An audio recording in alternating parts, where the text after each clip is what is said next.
郎爷。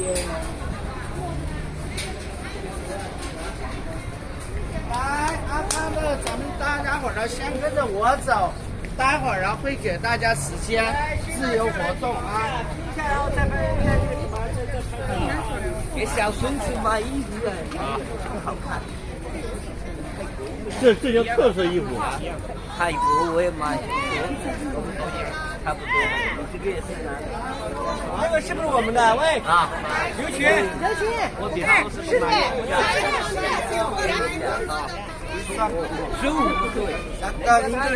부다파크. 네, 여러 가지 이름 있죠. 제가 3개국어를 했어요. 자, 여기는 뭐냐면 아까 제가 조용히 하자. 형아 말하는데. 나 형아 말하는데. 자, 大家伙儿要听我说，咱们本身的人不多哈，那个先跟着我走，我讲不了太多，讲不了太久，会有时间让你们自由活动、自由拍照的。你们现在一进来之后呢，自己就拍照。我想问一下，你拍回去直接问你这是个啥？对不对？那么有的东西可以拍，有的东西不可以拍，对不对？所以呢，先听我讲，到时候呢，因为我们是到底进来了。 사랑의 뜻이 있어요. 우리 힌두 문화의 영물들, 예를 들어서 뱀, 바다에 신 나가라 그래서 머리 뱀머리 9개가 달린 바다에 저리로 뛰고 있는 그런 나가시 그런 것들이 쭉 있습니다. 요거 촬영하실 때 힌두의 신들의 다 모습이에요. 저기 보시면 원숭이 원숭이도 약간 영물이다. 그리고 요 뒤에 있는 거 요거는 윤회탑이다. 那上面呢，这一棵树在老挝非常有名，叫做生命之树，你可以把它象征着人往天堂的通道就行了。这个呢，中国人叫它什么呢？叫它南瓜塔，为什么呢？ 像个南瓜一样，特别像个南瓜。那么这个上面可以上去吗？可以上去，但是呢，我必须要讲，里面那个一个呢，那个门呢特别矮，容易碰到头。第二个角度，楼梯大概在75度左右，上去容易下来难啊。所以呢，你们待会儿活动要上去啊，自己掂量着来啊。我不赞成的这种年纪现在的上去，上去的一定要最安全。那么这个地方拍照其实最好的，你们如果说待会儿 拍一个自拍啊，然后呢，就是两个老外坐在你的，在那个他嘴巴里面啊，那地方拍照的是最 OK 的。 저기 보면 악마의 모습이거든요. 저 악마의 입을 통해서 들어가면 많은 행운이 옵니다. 그래서 어거지로 자, 우리 제가 여기서 찍사 역할을 할 겁니다. 저 악마의 입 앞에서 제가 찍사 역할을 할 거고. 자, 여기 보면 와분이 哦，那也就是新的都是新修的，旧的是以前的。这个太黑了。这叫历史，历史的成就感。我们旅游是要看旧的，新的没什么看的。 新的可以在家看。到了这边之后，这是它里面的第二个核心的点。这个第二个核心点呢是一尊卧佛，但是呢，这个卧佛呢，其实 So after he moved, 它其实讲的就是佛子。叶和泉的时候， opposite from us, they build a park together. The park same here, same here, park same here, in the other side. So if you have chance to go to this please don't meet visiting the park like same here.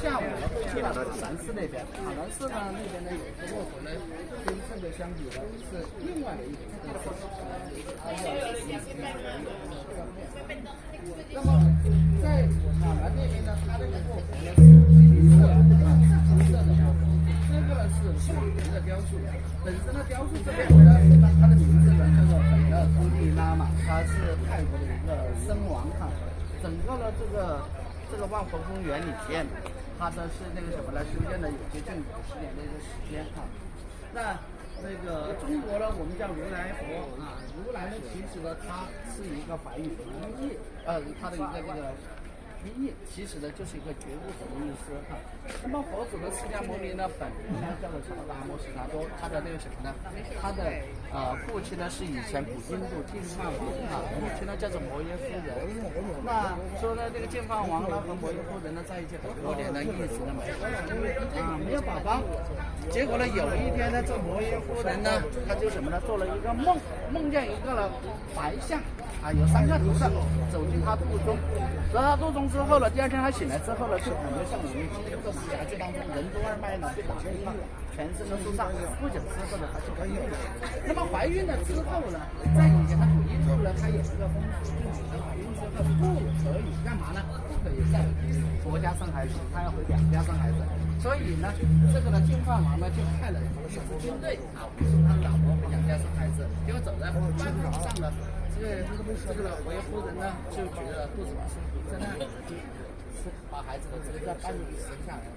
但是呢，生下这个小孩呢很神奇，他生下来之后呢就可以站着，站着了之后呢，而且还可以走路。他向前呢一共迈了7步，迈了7步之后呢，每迈1步，这个脚趾间就生长出来一朵莲花。我们中国有一个词叫做7步生莲，由这来的啊。每走1步是一朵莲花。那么走完7步之后呢，一手指天，一手指地，然后说上一句天上地下唯我独尊啊。我们有一天我们的9条龙啊，都是来洗澡。所以我们看我们的寺庙里看到一个小孩，一手指天，一手指地，特别的一头的。这个人叫做是这样学的啊。那么这说完这句话，老师这下这呢是讲的佛祖的释迦牟尼他小时候的一个故事哈。但是呢，其实他本身是站在人类食物最顶端的，为什么他是个太子，从小吃喝不愁？但是呢，这个呢，他在19岁之前呢，基本上呢是属于把他当做太子，然后呢，不知道有这个。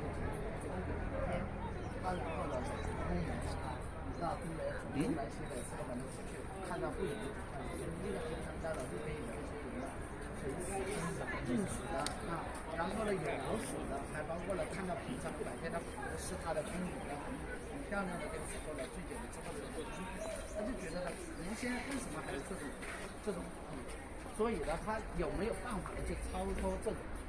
他才开始了去修行。那么最开始修行就是什么呢？在以前呢，就选择的就是打这个赤脚端这个波，然后呢挨个的，然后呢就用脚或者去寻找这种真理，去悟道啊。那个严重的时候呢，一天只吃1粒米，所以呢，这个我们中国的土行僧呢，其实也是根据释迦牟尼他的那个求佛成佛的那个经历呢，慢慢的去取的一个演绎出来的。这里面还有这个，好，吃完了，回来的。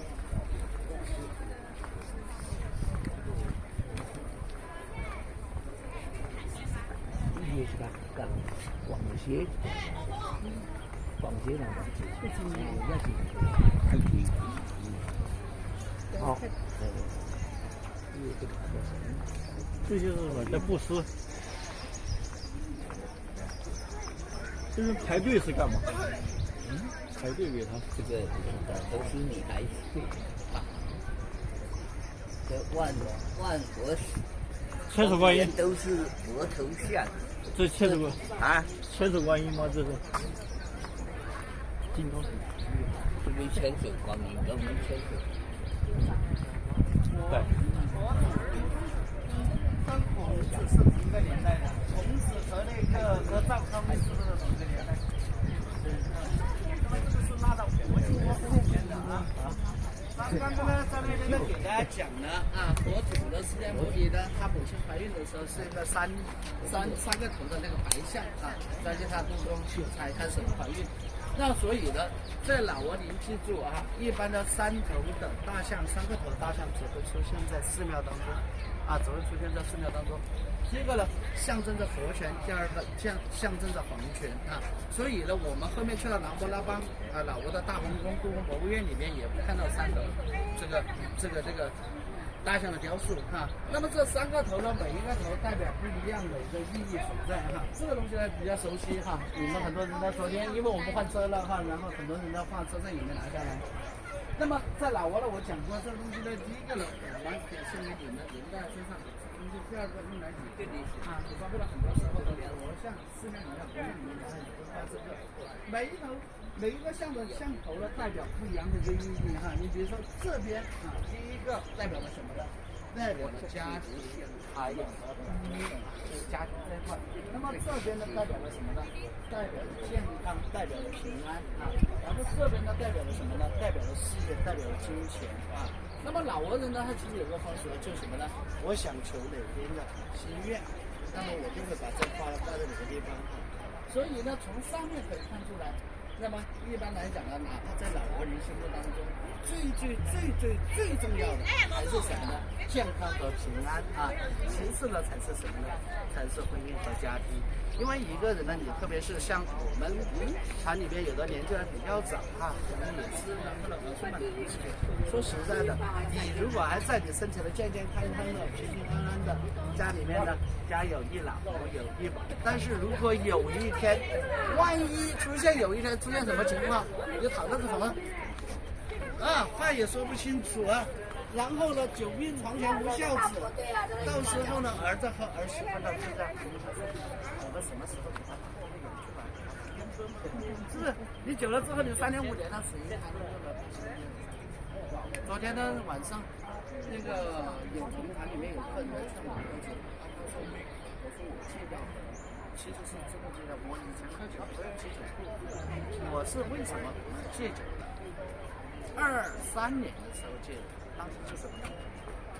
我呢是从小呢是跟我爷爷奶奶一块长大的，因为我老家在重庆。在什么地？我父母在我从小从小一开始就在江苏的无锡那边，所以呢，用现在话来讲呢，就当是留守儿童啊，跟着爷爷奶奶一块长大。我爷爷在我上小学毕业的时候呢去世，所以呢，70分钟啊。23年的时候呢，当时呢晚上喝完酒之后，这就是说走了这个走路8字，我奶奶呢88岁了，就是她看到我要摔倒了之后呢，她就从那个台阶这边然后跑过来，结果呢脚一崴，摔了之后呢，你知道干嘛吗？她就是大腿骨折，骨折之后呢就送到医院了，手术很成功，但是呢出院了之后呢，躺到这个床上，她就需要不断的翻身。我妈妈，我婶婶，然后呢每次呢在床上呢去给她翻身的时候，她就啊疼啊受不了，疼啊受不了。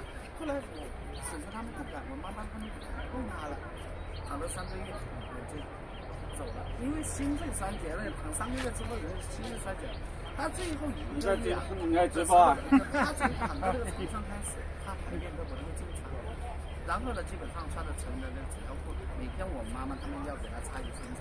到后面她大便了，很不出了，我妈就拿着个手在抠。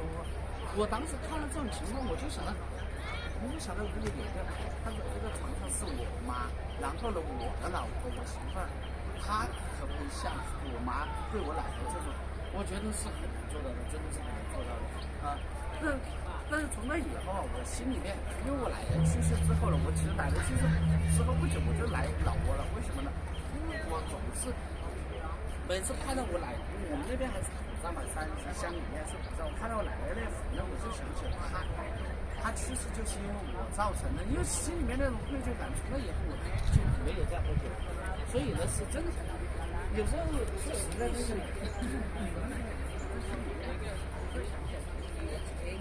老罗，啊，大家就这样了。要不个酒。这个健康大家就这样大家打。 친구들이 아니 그他那个不是佛教的，这个是印度教的。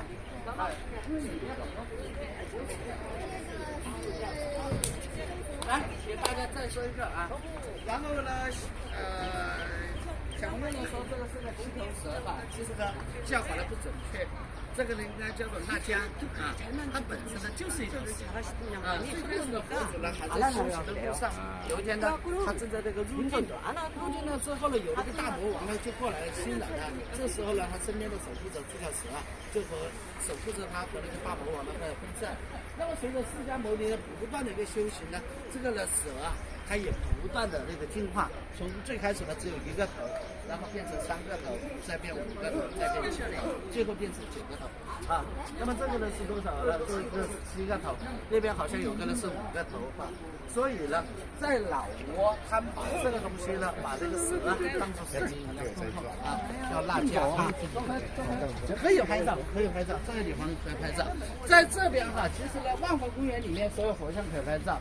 到后面下午呢，去到寺庙里面，有些地方不可以拍。我到时候告诉你们为什么有些寺庙里面不可以拍的啊。那你看这边的这个辣椒是几个头？是5个头，对不对啊？是5个头啊。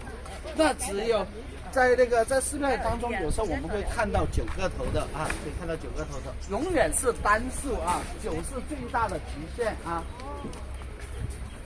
99归1，99归1，单数。寺庙雕像师辣椒的对话是。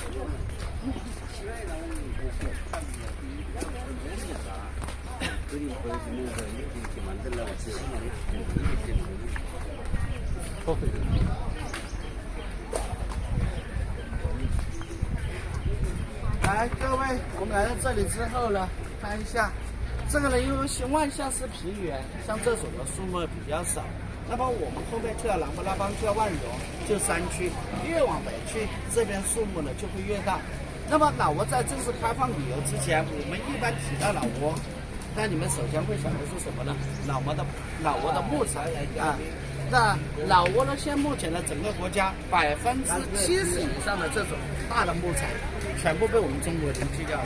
去掉之后呢，运回去，为什么呢？这运回去了之后呢，再一加工就出来那个什么呢？我们木的家具啊，我们的家具可能用这个就是它红斑很多这种啊，大红酸枝、小红斑、酸枝，你包括那什么的，全世界最贵的啊红木呢，产自于哪里？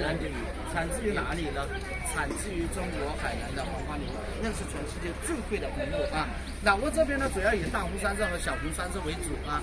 那么我们后面去了琅勃拉邦，去了关西瀑布，你走几步都可以看到这么粗的这种大的树枝。那么这树上的挂的这个东西呢，叫什么呢？它是兰花的一种哈，其实呢，它就是石斛哈。但是呢，老挝这边因为气候的原因，它们的石斛呢比较粗哈，在北部山区很多啊，所以呢，老挝这边哈，它其实呢，越靠北部山区，第一个呢珍稀的动物，第二个呢珍稀的植物。在北边呢，然后山里面他们可以打到什么任鸡、獐子、穿山甲、熊啊。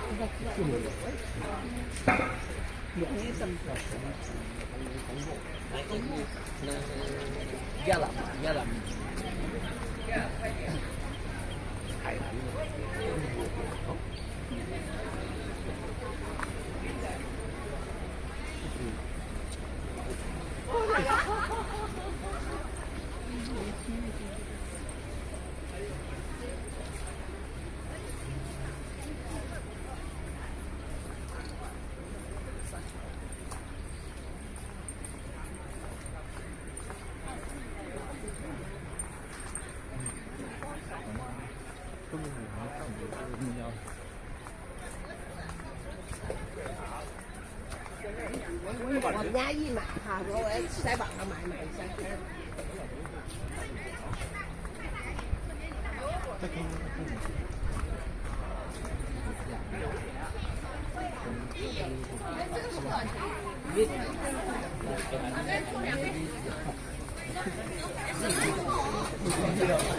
椰子多少钱哥？这个椰子。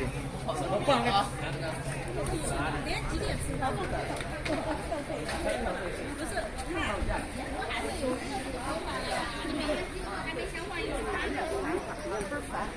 三哥是不是要跟我们在一块儿？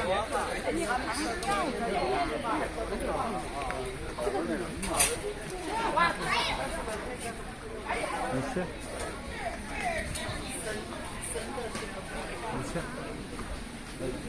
第二。会不会认识你？行。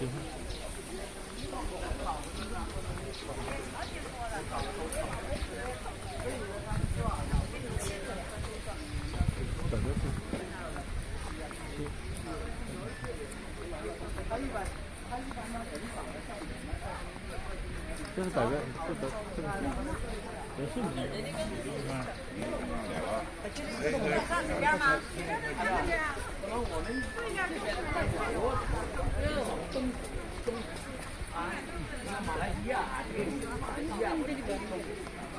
它是什么呢？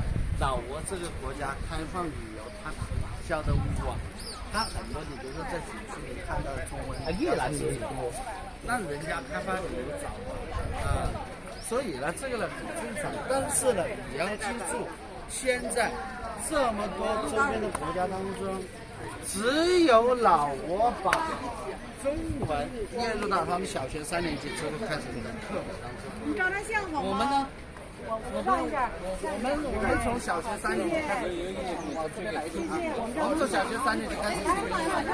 그냥 같이 저쪽가 이게 저쪽에 이게 강의라는 거예요. 이거 이제 여기서 먹고 사는데 길이 뺨을 막으면 那么这个地方呢，就是属于什么呢？以前我们到那个它的正门，以前我们要过环镇进来的，没有啊。但是呢，现在呢，它这边会去掉了，都是后过来的。对面呢就是朗开河，这边呢它已经围起来了，不要下去。为什么呢？它有河沼泽，它先进去啊。所以呢，接下来的时间我们自由活动、自由拍照17点钟的时候，在那个。 就是刚才我们讲的，对，先去湄公河啊，这湄公河这边是泰国，你要去到那边就直接游过去就行了。对，想去到泰国的自己游过去啊，我在这边等你们。泰国嘛啊，对，泰国的朗开不是。不过去啊，我们到坎南刚下去就饿一次觉。哦，它对面是泰国啊，这边是泰国，泰国的朗开有没有老挝人会游过去？现在不需要游过去了呀，他直接走口岸就行了。这个长那口岸区，这个也是。这个不是没有直接的，对面的建筑物，它就是佛教城啊。就会看那边拍的，这边是比较无聊。那以后它都是白色的。哪里去了？